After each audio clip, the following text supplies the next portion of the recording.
మన VVIT university absolute discipline, absolute education. ఒకవైపు ప్రపంచ కుబేరుడు టెస్లా అధినేత ఎలాన్ మస్క్, మరోవైపు టెక్ ప్రపంచాన్ని శాసిస్తున్న యాపిల్ CEO టిమ్ కుక్. ఆ అత్యున్నత స్థాయి అమెరికా చైనా విందు సమావేశంలో ఈ ఇద్దరు టెక్ దిగ్గజాల మధ్య ప్రధాన స్థానంలో కూర్చున్న ఆ మహిళ అందరి దృష్టిని ఆకర్షించింది. బహుశా చాలా మందికి ఆమె ముఖం పరిచయం లేకపోవచ్చు, కానీ ఈ రోజు ప్రపంచంలో స్మార్ట్ ఫోన్ వాడుతున్న ప్రతి ఒక్కరూ ఆమె తయారు చేసిన వస్తువును తాకకుండా రోజును ముగించరు. ఆమె పేరు జౌ క్యూన్ ఫెయ్.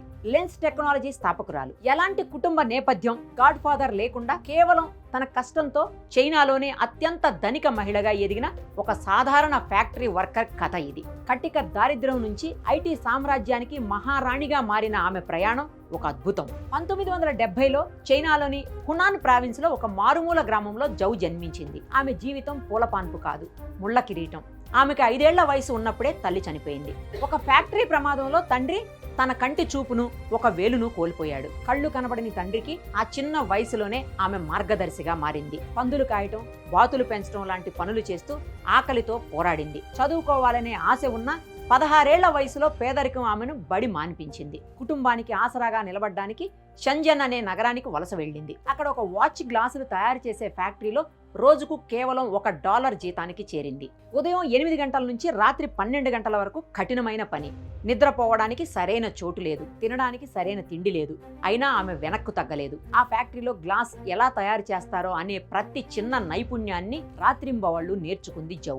కలలు కనడానికి డబ్బు అక్కర్లేదు, కానీ వాటిని నిజం చేసుకోవడానికి ధైర్యం కావాలి.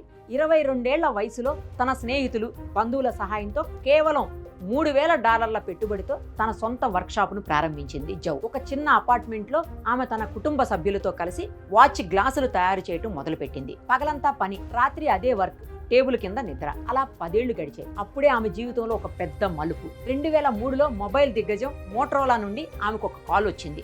అప్పటి వరకు మొబైల్ ఫోన్లకు ప్లాస్టిక్ స్క్రీన్లు వాడేవారు, కానీ మోటరోలా తమ కొత్త ఫోన్కు గీతలు పడని గ్లాస్ స్క్రీన్ కావాలని అడిగింది. అది వినడానికి చిన్నదే అయినా టెక్ ప్రపంచంలో అదొక సంచలనం.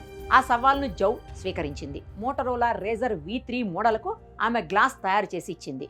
ఆ ఫోన్ ప్రపంచవ్యాప్తంగా బ్లాక్ బస్టర్ హిట్. మోటరోలా సక్సెస్తో HTC, నోకియా, శాంసంగ్ లాంటి దిగ్గజాలు క్యూ కట్టాయి.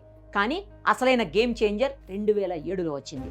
అదే యాపిల్ ఐఫోన్ రాక. మొట్టమొదటి ఐఫోన్ కోసం టచ్ స్క్రీన్ గ్లాస్ తయారు చేసే భారీ కాంట్రాక్టును యాపిల్ సంస్థ జౌ కంపెనీ అయిన లెన్స్ టెక్నాలజీకి అప్పగించింది. కానీ ఆ ప్రయాణంలో ఎన్నో ఒడిదుడుకులు. ఒక దశలో ముడి సరుకు అందించే సంస్థలు మోసం చేయడంతో తన ఇల్లు అమ్మి కార్మికులకు జీతాలు ఇచ్చింది. తీవ్రమైన ఒత్తిడితో ఆత్మహత్య చేసుకోవాలనుకున్న క్షణాలు కూడా ఉన్నాయి. కానీ ఒకసారి కింద పడితే పైకి లేవాలి తప్ప అక్కడే ఉండిపోకూడదు అన్న తన తండ్రి మాటలు ఆమెకు ప్రాణం పోశాయి. పట్టుదలతో నిలబడింది. యాపిల్ నాణ్యతా ప్రమాణాలను అందుకొని ప్రపంచంలోనే బెస్ట్ గ్లాస్ సప్లయర్ గా అవతరించింది జౌ.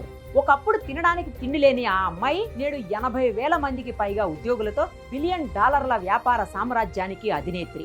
ఒక్క పూట భోజనం కోసం కష్టపడిన చేతులు నేడు ప్రపంచ టెక్ దిగ్గజాలైన ఎలాన్ మస్క్, టిమ్ కుక్లతో కలిసి విందు చేసే స్థాయికి చేరుకున్నాయి. ఎలాంటి బ్యాక్గ్రౌండ్ లేదని, పేదరికంలో పుట్టామని నిరాశపడే ప్రతి ఒక్కరికి జౌ క్యూన్ ఫెయ్ జీవితం ఒక సజీవ పాఠం. విజయం అనేది మన పుట్టుకలో ఉండదు, మనం చేసే పోరాటంలో ఉంటుందని నిరూపించింది జౌ.